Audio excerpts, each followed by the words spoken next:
ఆయుధాలు ఉండటం కాదు, ఏ సందర్భంలో వాడాలో తెలియాలి. అదే నిన్న భారతదేశం చేసింది. దాదాపుగా దక్షిణాసియాలో హారప్ డ్రోకి సంబంధించినటువంటి దీర్ఘశ్రేణి లాయిటరింగ్ మ్యునిషన్ హారప్ని ఇజ్రాయెల్ తయారు చేసింది. వాడినటువంటి మొట్టమొదటి దక్షిణాసియా దేశమైంది భారతదేశం.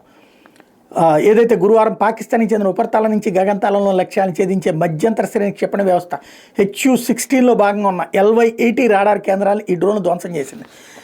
హారప్ అనేది దీర్ఘశ్రేణి స్టాండప్ లాయిటరింగ్ అటాక్ ఆయుధ వ్యవస్థ. దీన్ని ఇజ్రాయెల్ ఏరోస్పేస్ ఇండస్ట్రీ IAI అభివృద్ధి చేసింది. మానవరహిత విమానం UAV క్షిపణి లక్షణాలు కలిగి ఉండటం దీని ప్రత్యేకత. శత్రువుల ఆదేశిక వ్యవస్థలు, సరఫరా డిపోలు, ట్యాంకులు, గగనతల రక్షణ వ్యవస్థను ధ్వంసం చేయడానికి ఇది బాగా ఉపయోగపడుతుంది. హారప్లో electro optical, infrared, forward looking infrared సెన్సర్లు, colour CCD camera, anti radar homing సామర్థ్యాలు ఉంటాయి. లక్ష్యాలు నిర్దిష్టంగా గుర్తించడానికి ఉపయోగపడతాయి. లక్ష్యంగా నిర్దేశించిన ప్రాంతాల మీద 9 గంటల పాటు గగన విహారం చేస్తూ ఉండగలదు. ఈ క్రమంలో పూర్తి నిఘా సమాచారం సేకరిస్తుంది. తద్వారా దాడి మీద పక్కా ప్రణాళిక రచించడానికి సాయపడుతుంది. అద్భుత విన్యాసాలు చేయగలిగిన సామర్థ్యం దీని సొంతం. పరిస్థితిని గమనించి అనువైన కోణంలో విరుచుకుపడుతుంది. ఉపగ్రహ ఆధారిత దిక్సూచి వ్యవస్థ సేవలు పొందకుండా దీన్ని అడ్డుకోవడం, జామింగ్ సాధ్యం కాదు. అందువల్ల కమ్యూనికేషన్ సవాళ్ళని ఇది అధిగమించగలదు. హారప్ డ్రోన్లను ప్రయోగించాక సొంతంగా పనిచేసేలా స్వేచ్ఛ ఇవ్వచ్చు.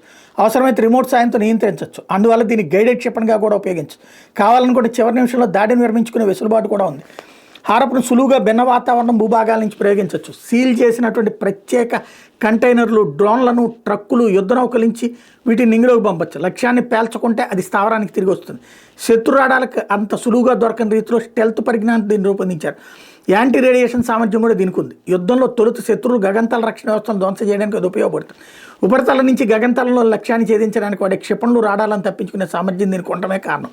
హారప్ పరిధి 1000 కిలోమీటర్లు. అందుమూలంగా శత్రు గగనతలంలో చాలా దూరం వరకు వెళ్ళి దాడి చేయడానికి వీలవుతుంది.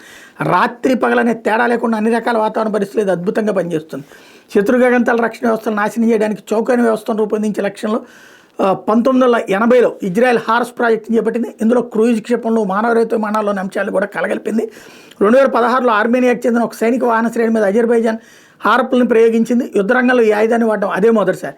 2018లో సిరియాకి చెందినట్టు గగనతల రక్షణ వ్యవస్థ SA-22 గ్రే హౌండ్ని ధ్వంసం చేయడానికి దీన్ని ఉపయోగించారు.